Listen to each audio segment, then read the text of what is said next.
جن پہ قرضے ہیں نا، جو تنگ دست ہیں، جو روز رکے بھیجتے ہیں دعاؤں کے کہ بڑی پریشانیاں، وہ وظیفہ سنیں، وہ وظیفہ سنیں۔ ہمارے زمانے میں وظیفے لینے کا رواج نہیں، تویز لینے کا رواج ہے۔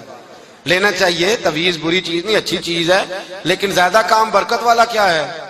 اللہ اللہ کرنا۔ ایک تابعی بزرگ، تابعی ہیں، صحابی کے شاگرد ہیں، فرماتے ہیں میں مسجد اقصی میں گیا، فلسطین میں مسجد اقصی میں، ایک شخص کو میں نے دیکھا، بڑا نورانی چہرہ اس کا، اور بڑا اس کے وجود کے اندر عجیب سی کشش، خوشبو دور تک پھیلی ہے۔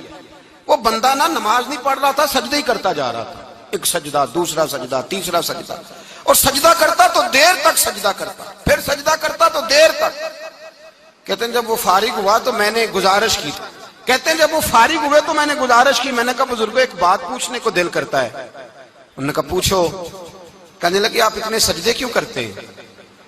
کہتے ہیں میں نے پوچھا تو بزرگوں نے رونا شروع کر دیا، اتنا روئے کہ ہچکی بد گئی۔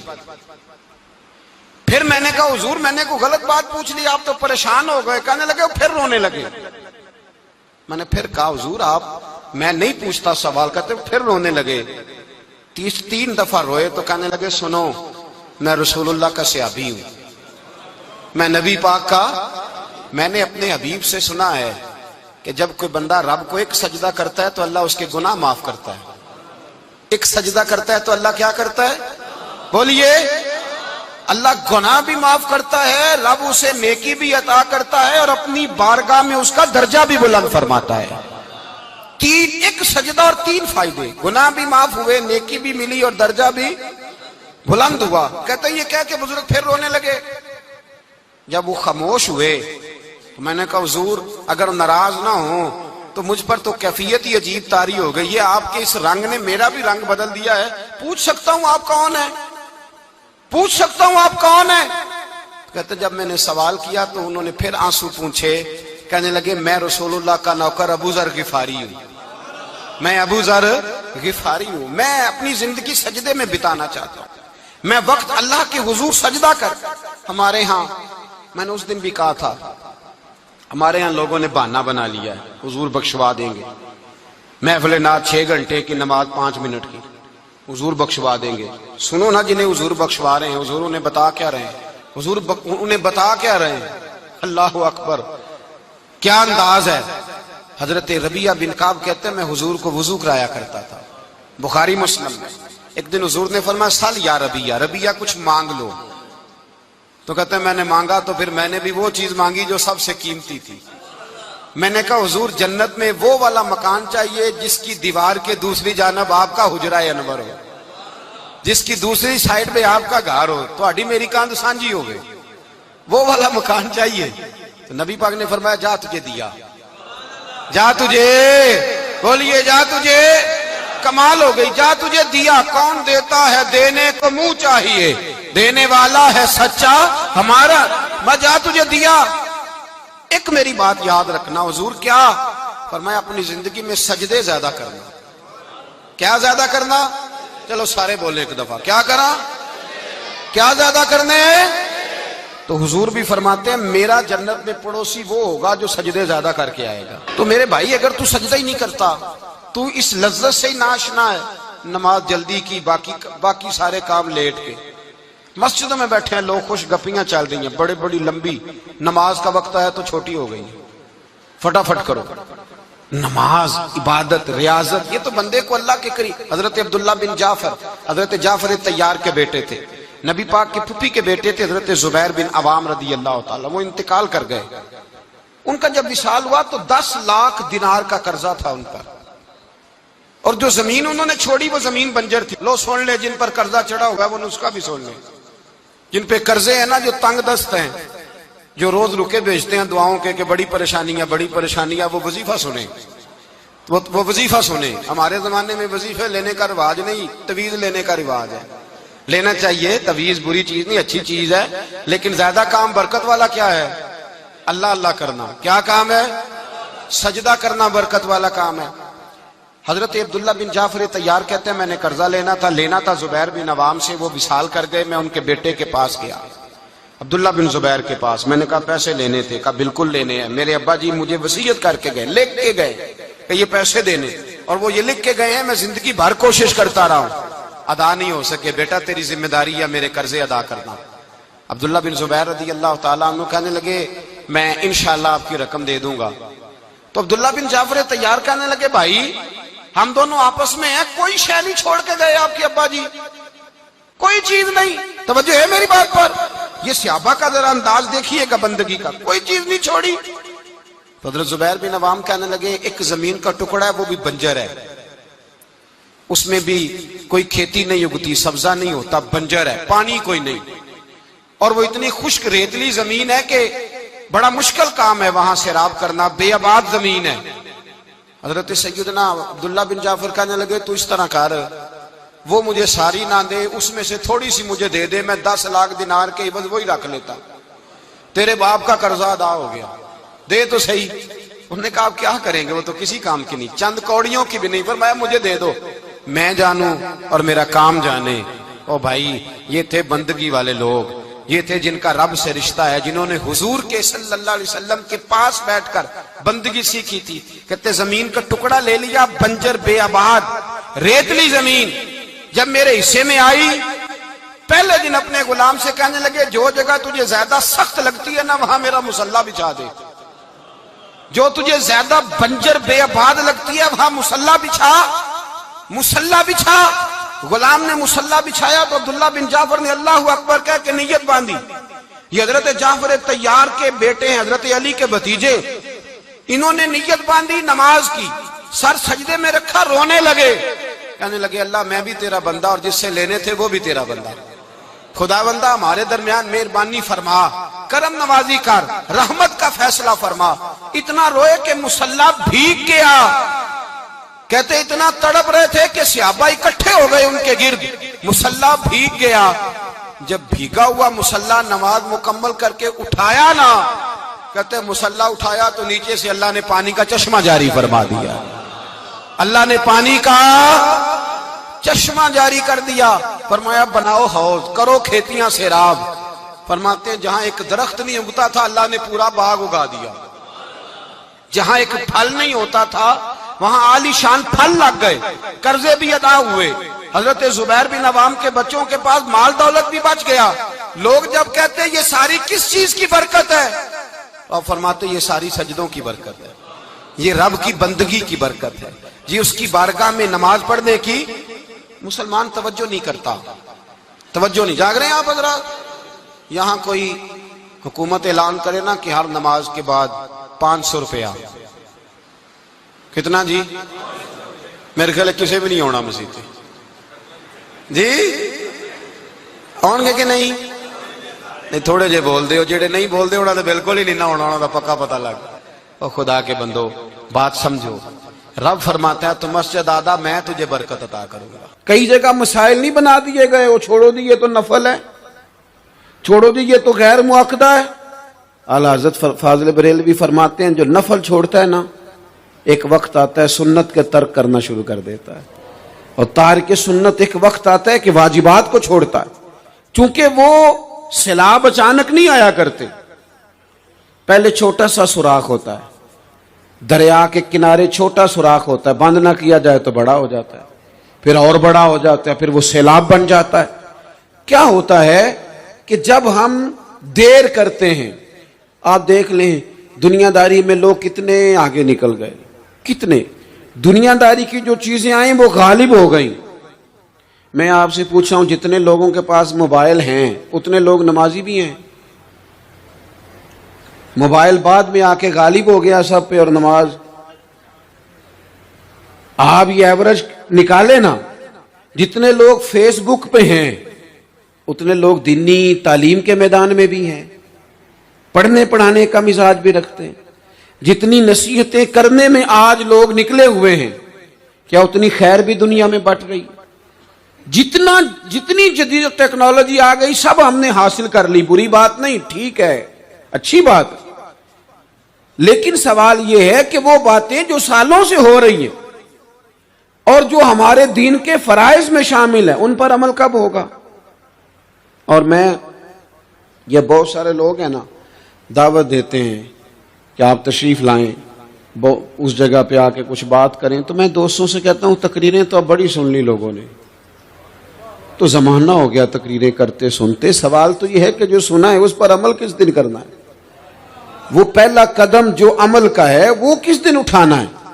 یہ کوئی گورکھ دھندا تو نہیں ہے نا کہ نشستن گفتن برخاستن. دیکھیں نا قرآن مجید کی آیات نازل ہوتی تھی، صحابہ دوڑ پڑتے تھے عمل کرنے کے لیے.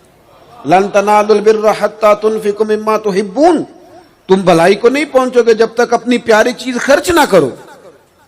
تو یہ آیت ہم نے بھی سنی ہوئی ہے. میں آپ سے ہاتھ نہیں اٹھواتا، آپ خود اپنے آپ سے پوچھیں، میں اپنے آپ سے پوچھتا ہوں کب پیاری چیز لا کے خرچ کیا ہم نے اللہ کے راستے میں؟ لیکن جب نازل ہوئی تھی تو عبداللہ ابن عمر کو گھوڑا پیارا تھا، انہوں نے فوراً لا کے پیش کر دیا تھا. حضرت ابو طلحہ انصاری کو باغ پیارا تھا، انہوں نے فوراً لا کے حضور کی بارگاہ میں پیش کر دیا تھا. ہم کب یہ کام کریں گے؟ ہم سن رہے ہیں، ہمیں آتی ہے، ہم آگے بڑھا رہے ہیں، لیکن جلدی سے صحابہ کا یہ مزاج تھا کہ جیسے ہی ان تک خیر پہنچی انہوں نے عمل کر کے دکھایا. جیسے نصیحت ملی اس نصیحت پر وہ عامل ہو گئے. امام جعفر صادق رضی اللہ تعالیٰ عنہ سے ایک شخص نے پوچھا حضور میں دین کی خدمت کرنا چاہتا ہوں، تبلیغ کرنا چاہتا ہوں، کوئی طریقہ بتائیں. بہت سارے لوگ ہیں آج کل جو یہ چاہتے ہیں کہ جناب مجھے نہ کوئی آپ نسخہ بتائیں، کوئی سلیقہ بتائیں، میں دین کا کام کرنا چاہتا ہوں، دعوت خیر دینا چاہتا ہوں، کوئی طریقہ بتائیں. تو سیدنا امام جعفر صادق رضی اللہ تعالیٰ عنہ فرمانے لگے آسان طریقہ ہے، اور بغیر کسی فلسفے کے، بغیر کسی الجھی ہوئی گتھی کے سلجھی ہوئی بات ہے، بالکل طے. تو دین کی تبلیغ کرنا چاہتا ہے؟ اس نے کہا. تو فرمانے لگے بڑا آسان نسخہ ہے، اگر تو دین پھیلانا چاہتا ہے، تبلیغ کرنا چاہتا ہے، تو دین پر عمل کرنا شروع کر دے. عمل کے بڑے اثرات ہوتے ہیں. عمل، حضرت باجید بستامی فرمایا کرتے تھے جس نے ہماری خاموشی سے کچھ نہیں سیکھا وہ ہماری تقریر سے کیا سیکھے گا. یہ جو عمل ہوتا ہے یہ اتنی بڑی خاموش تبلیغ ہے، اتنی بڑی. امام جعفر صادق فرمانے لگے تو عمل کر، وہ تیرا عمل کرنا. آپ پڑھیں گھر میں نماز، آپ کے بچوں کو شوق ہو جائے گا. آپ کھولیں گھر میں قرآن مجید، آپ کے بچوں کا دل لگ جائے گا. آپ بیٹھے تسبیح لے کے کہ آج میں نے آدھا گھنٹہ محبوب کی بارگاہ میں درود و سلام عرض کرنا ہے، بچوں کی طبیعت لگ جائے گی. عمل جو ہوتا ہے اس کا فیض بٹتا ہے. نیکی میں آگے بڑھنے کی جد و جہد، کوشش کرنا کہ میں ذرا خیر کے کام میں آگے نکلوں. کیا کہا حضرت عمر نے؟ کبھی ہم سنتے ہیں باتیں، کبھی اس کی گہرائی میں اترو نا. سیدنا فاروق اعظم فرماتے ہیں میری ساری عمر دوڑ لگی رہی کہ میں ابو بکر صدیق سے نیکیوں میں آگے نکل جاؤں. ساری زندگی میری دوڑ رہی، جد و جہد رہی کہ میں ابو بکر صدیق سے آگے. 2.5% زکوٰۃ ہے. عمر کہتے ہیں میں 50% لے کے آیا تھا، لیکن میں 50% پہ پہنچا تھا تو ابو بکر 100% پہ پہنچ گئے تھے، وہ سارا ہی لے آئے تھے. میری دوڑ رہی، یہاں بھی دوڑ ہے. میری عزت کرو، میرے آنے پہ کھڑے ہو جاؤ، معاذ اللہ میرا اکرام کرو، میں فلاں صاحب ہوتا ہوں، قبیلے میں، برادری میں، سوسائٹی میں، سماج میں یہ نام رکھتا ہوں، میں فلاں سیاسی، سماجی، فلاحی، رفائی تعارف رکھتا ہوں، میرا فلاں معاملہ ہے. یہ اس مزاج میں دوڑ لگ گئی، اس طبیعت کی دوڑ لگ گئی. مجھے بھی مانا جائے، مجھے بھی گنا جائے، مجھے بھی شمار کیا جائے، میرا بھی نام ہو جائے، مجھے بھی اگلوں میں رکھا جائے، قرب والوں میں میرا بھی تذکرہ کیا جائے. جو دوڑ ہمیں بتائی اور سکھائی گئی تھی اس دوڑ میں ہم شریک کیوں نہیں ہوتے؟ اس میں آگے کیوں نہیں نکلتے؟ وہ جو ہمیں فرمایا گیا تھا کہ تمہیں پتہ چل جائے پہلی صف کا ثواب کتنا ہے تو تم قرآن اندازی کرو. تو یہ قرآن اندازی کس دن ہونی ہے؟ یہ والی قرآن اندازی کس دن ہونی ہے؟ لیکن وہ قرآن اندازیاں تو ہو رہی ہیں عمرے کے ٹکٹ کی. اتنے عمرے کے ٹکٹ، اتنے عمرے کے، اچھی بات ہے، اس کی بھی کوئی مخالفت نہیں. لیکن جو کام جس میں آگے بڑھنا تھا، جس میں جد و جہد کرنی تھی، جس میں دوڑنا تھا، جس میں کاوش کرنی تھی، اس میں تو ہم پیچھے ہیں. زندگی اتنی تیزی سے گزر رہی ہے، آپ یقین کریں پیچھے پلٹ کے دیکھتے ہیں تو پتہ ہی نہیں چلتا کتنے سال بیت گئے. بھی ایسے لگتا ہے کل ہی تو ابھی داخل کرایا تھا گھر والوں نے اسکول میں، ابھی اگلے دن کی بات ہے دارالعلوم میں داخل ہوئے تھے اور اتنے سال بیت گئے، اتنا وقت گزر گیا۔ ہم عجیب مزاج کے لوگ ہیں، یہ چاہتے ہیں کہ ہمارے بچے بڑے ہو جائیں، یہ نہیں چاہتے کہ ہم بوڑھے ہو جائیں۔ دیکھیں اگر بچے بڑے ہوں گے تو لازمی نتیجہ ہے کہ ان کے بڑے، لیکن ہم دونوں باتوں میں اپنا مزاج رکھتے ہیں، بچے بھی بڑے چاہیے ہمیں اور ہم خود بھی اپنے آپ کو بوڑھا تسلیم کرنے کو تیار۔ ماشاءاللہ جی میرا بیٹا جوان ہو گیا، تو جناب آپ کیا ہو گئے؟ اب آپ بھی تو بتائیں نا، آپ کہاں پہنچ گئے؟ وہ کیا دور تھا جب کہتے تھے میرے بیٹے کو میرا جوتا پورا آنے لگا ہے۔ جیسے جیسے بچے بڑے ہوتے تھے والدین کے لہجے میں ٹھہراؤ آتا تھا، ان کی 5 نمازوں کے ساتھ تہجد بھی شروع ہوتی تھی، اشراق اور چاشت بھی شروع ہوتی تھی۔ وہ چاہتے تھے کہ ہمارے بچے ہمیں زیادہ سے زیادہ خیر کرتا دیکھیں، وہ اپنے لفظوں پر، جملوں پر، زبانوں پر، انداز پر کنٹرول کرتے تھے۔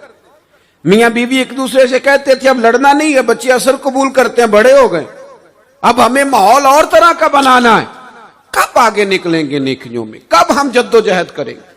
کب ہم یہ والا کام کریں گے کہ نہیں اب مجھے سنور جانا چاہیے، نہیں اب میرے اندر مثبت تبدیلی آنی چاہیے، نہیں اب مزاج میں حلم، بردباری، وقار، وزاداری، یہ چیزیں مجھے پیدا کرنی چاہیے؟ کب بچپنا ختم ہوگا؟ وہ کسی درویش نے کہا تھا نا کہ میں نے 22 سال کے بوڑھے دیکھے اور میں نے 65 سال کے بچے دیکھے۔ کہا جناب کیا معنی؟ کہنے لگے معنی یہ ہے کہ بزرگی سمجھ کے ساتھ ہوتی ہے، عمر کے ساتھ تھوڑی ہوتی ہے۔ وہ تو سمجھ کے ساتھ ہے، جس دور میں سمجھ آ گئی، شعور آ گیا، سمجھ گئے بات کو۔ ورنہ بعض لوگ معذرت کے ساتھ بعض لوگ ساری زندگی سمجھدار ہونے کو تیار ہی نہیں ہیں۔